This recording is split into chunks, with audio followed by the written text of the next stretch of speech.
भैया जी, कोसने के लिए ही सही, विरोधाभास के लिए सही, खूनी ममता की राजनीति जो कर रही है बंगाल में, उनके शब्द, उनके जुबान पे राम तो आया, लेकिन उनके जुबान पे तो हमेशा शायद अल्लाह ही रहता था, तुष्टिकरण ही रहता था। हमें अल्लाह से कोई दिक्कत नहीं, हमें जैसे होनी भी नहीं चाहिए आपको, हमें जैसे क्राइस्ट से कोई दिक्कत नहीं, वाहे गुरु से कोई दिक्कत नहीं, लेकिन अपने देश में अगर सनातन और राम का बदनामी करोगे, उस पर सवाल खड़ोगे, तो सीना ठोक के विरोध करते नजर आएंगे हम, और कोई संकोच नहीं है इसमें। दूसरी बात मैं कह रहा हूं, करिए कब्जा, वो समझती है बंगाल को पूरा देश, बंगाल से तो इनका कब्जा हटने वाला है, और देश की तो ख्वाब देखना छोड़ दे, परिवारवाद की बात कर रही है। अभिषेक बनर्जी रानीगंज से लेके आपका बर्दवान डिस्ट्रिक्ट से लेके कोलकाता डानकुनी तक कोयला का माफियागिरी चलाता है, वो किसका भतीजा है? आप अपने भतीजे को गुंडों के साथ मिलकर ठेकेदारी देते हैं, खनन करवाते हैं, वो मामा कौन सा है जो सलानपुर के अंदर से निकलता है? जवाब दिए ममता जी, आपके सामने वो युवक खड़ा है जिसकी गाड़ी को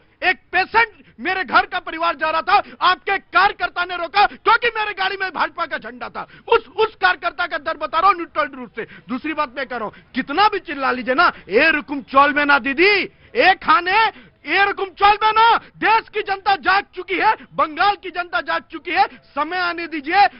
तुम्हारा जो एक खूनी खेल चल रहा था ना, right, taking your point, now the Congress will respond. जी, कांग्रेस की बारी है, कांग्रेस के बाद फिर डिबेट खोलता हूं मैं। जी, समाजवादी। अमृतकाल चल रहा है, जीतन राम मांझी जी जो बयान दे रहे हैं, अगर यही समय, अगर अमृतकाल चल रहा है तो उनको तो जेल में बैठा देना चाहिए था, लेकिन इनके साथ हुआ तो इनको तकलीफ हो रही है कि भाई हमने बीजेपी का झंडा लगा रखा तो हमारे साथ ऐसा व्यवहार हो रहा है। सोनम वांगचुक को भूल गए क्या?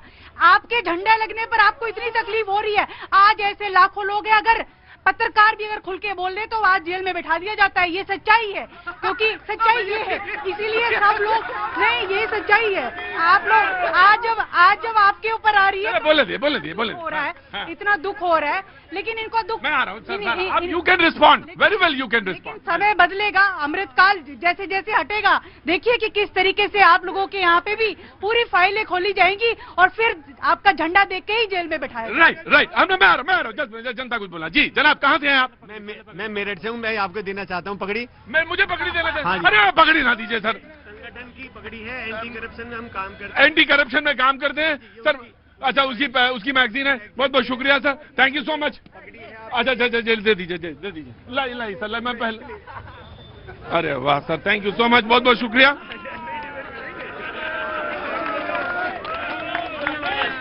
बहुत बहुत शुक्रिया, थैंक यू सो मच। बातचीत के सिलसिले को आगे रखते हैं, डिस्टर्बेंस नहीं होगी। जी जनाब अली। जी भैया जी कह रहे हैं कि बहुत बहुत शुक्रिया सर। पत्रकार को जेल में डाल के रख देते हैं। आपने अपने ही शो में कितनी बार कहा है मेरे डिबेट में शालीनता से खड़ा रहो, कितने लोगों को, तो वरना मैं बाहर कर दूंगा या निकल जाओगे। तो आपको आज तक कोई जेल में डाला है क्या? अरे साहब, यह भारतीय जनता पार्टी की सरकार है, जब हमें कोई गलती दिखाएगा, गलती सुधारने का काम करेंगे। आपका तरह आपातकाल लगा के एक युवक का जीवन को कलंकित करने का काम नहीं करेंगे। जो आप लोगों ने पूरा का पूरा मीडिया हाउस को जला के बंद कर दिया था 1975 से लेकर 77 का कार्यकाल याद कर लीजिए। देश में आज तक ऐसे हिटलर शाही सरकार नहीं जन्म ली जो इंदिरा गांधी के नेतृत्व में जन्म ली थी। और ये सीना ठोक के कहता हूं, माइक लगा लेते क्या जनाब साहब आपकी? यार हिम्मत नहीं थी आपकी, क्या बात करते हो? इधर ऋषभ तिवारी को धक्का भी दे दो। ये गजब का फुटबॉल का गेम है, वो वाला कहता है इधर और वो वाला कहता है इधर। ठीक है, बढ़िया है। कहां जा रही थी आप? कहां जा रही हैं? रेलवे स्टेशन, या आ रही हैं या जा रही हैं? आ रही, जा रही, तय कर लीजिए आना है या जाना है। बहुत बहुत शुक्रिया जी। समाजवादी पार्टी आइए, फिर मैं बात करता हूं। जी, ना तू पछताएगा जब सत्ता जाएगी छूट, क्योंकि अब जनता गई है रूठ। मैं बताना चाहता हूं कि अभी बता रहे थे, हमारे मित्र बता रहे थे कि यहाँ वहाँ खूनी खेल और बंगाल और ये सब बता रहे, क्यों नहीं बताते हो कि आज दवाओं में भी नशे के रूप में जहर दिया जा रहा है उत्तर प्रदेश के अंदर। कोडिन माफिया आज सक्रिय हैं, यही भारतीय जनता पार्टी के लोग हैं, यही पर सत्ता में बैठे हुए लोग हैं। उनके घर पर उनका अमित सिंह है, टाटा अमित सिंह है, टाटा है, तमाम ऐसे लोग हैं, धनंजय सिंह हैं, जो जिनके संबंध उन कोडिन माफियाओं से है। मैं आ रहा बेटा, आ रहा, मैंने नाम लिया। नहीं तो अब डरा, देखो तुम बिल्कुल डरा मत करो, बिल्कुल भी। जब तुम नाम लेते हो तो रुको। हाँ जी, हाँ बोलो, क्या हुआ? धनंजय सिंह का नाम लिया है, मानहानि का दावा ठोकवा देते हैं कल इन पे, देखिए।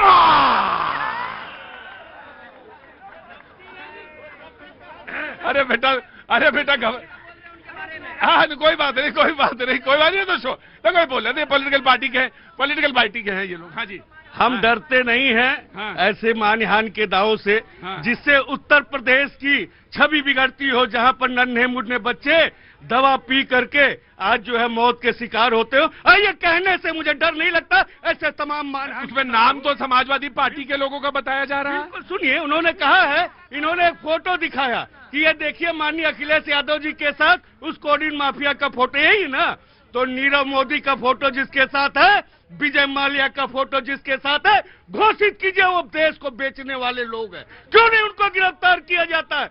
क्यों नहीं बताया जाता है जिनके साथ उस जहाज के अंदर नीरव मोदी का फोटो भागे हुए घूम रहे हैं? तो भगाया किसने? इन्होंने अभी एक शायरी टाइप का बोला, तो मैं बोलता ओ मेरे प्यारे बिन्नू, ओ मेरे भोले बिन्नू, उछल उछल के जो समाजवाद, यहाँ आप कहते जरा सच्चाई सुन लो, जरा धैर्य से सुन लो। तो भैया सुनिए, ये करे जनता हो गई है भाजपा से रूट। अरे इनको पता नहीं है इनके पार्टी में है फूट, और इसीलिए जनता को गुंडागर्दी की राजनीति नहीं करती है सूट, और उनको चाहिए कमल का फूल। और ये तय है साहब, चाहे 27 हो चाहे पंचायत चुनाव हो, भाजपा जीतेगी और प्रचंड बहुमत से जीतेगी। आपको विपक्ष की भूमिका मिली है, उठाइए सकारात्मक पहल, हम भी आपके साथ खड़े होंगे। जहां राजहित की बात आएगी, देश हित की बात आएगी, प्रथम नीतियों को छोड़कर समाजवादी नीतियों पे चलेंगे, लेकिन आपको सकारात्मक राजनीति करनी होगी। राइट जी, मैं आ रहा हूं, बराबर मैंने दिया टाइम जी।